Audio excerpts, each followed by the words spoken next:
बहुत समय पहले की बात है। एक छोटा सा गांव था, शांत, हरा भरा। उस गांव में एक किसान रहता था। उसके पास एक गधा था और एक बकरी। गधा बहुत ताकतवर था, लेकिन बहुत आलसी भी। काम देखकर वो अक्सर कहता, कल कर लेंगे, आज थक गया हूं। वो मानता था कि मेहनत से कुछ नहीं होता, जो किस्मत में लिखा है वही मिलता है। बकरी छोटी सी थी, लेकिन बहुत समझदार। वो चुपचाप रोज अपना काम करती और हर चीज ध्यान से देखती। वो जानती थी समय पर सोचना और मेहनत करना ही सफलता की चाबी है। एक दिन किसान गधे और बकरी को खेत के पीछे ले गया। वहां एक पुराना कुआं था। जमीन गीली थी और फिसलन भरी। अचानक गधा फिसला और सीधा कुआं में गिर गया। गधा जोर से चिल्लाया, बचाओ, मुझे बचाओ। उसकी आवाज पूरे गांव में गूंज रही थी।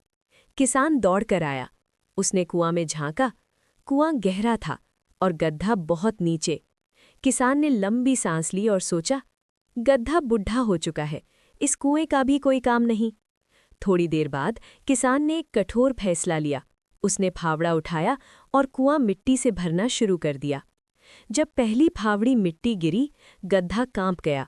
वो रोया और बोला, अब सब खत्म, मेरा कोई रास्ता नहीं। वो नीचे बैठ गया और कुछ करने की कोशिश ही नहीं की। बकरी सब कुछ देख रही थी।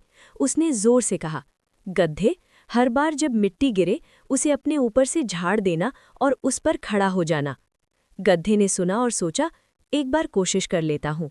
अब जब भी मिट्टी गिरती, गधा उसे झाड़ देता और थोड़ा ऊपर चढ़ जाता। वक्त गुजरता गया, मिट्टी गिरती रही और गधा धीरे धीरे ऊपर आता गया। आखिरकार कुआं भर गया और गधा कुआं से बाहर निकल आया। किसान हैरान रह गया। बकरी मुस्कुरा रही थी।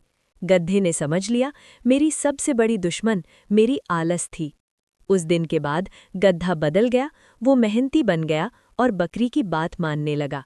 याद रखिए, मुश्किल या तो हमें दबा देती है या हमें ऊपर उठा देती है। सब कुछ हमारी सोच पर निर्भर करता है।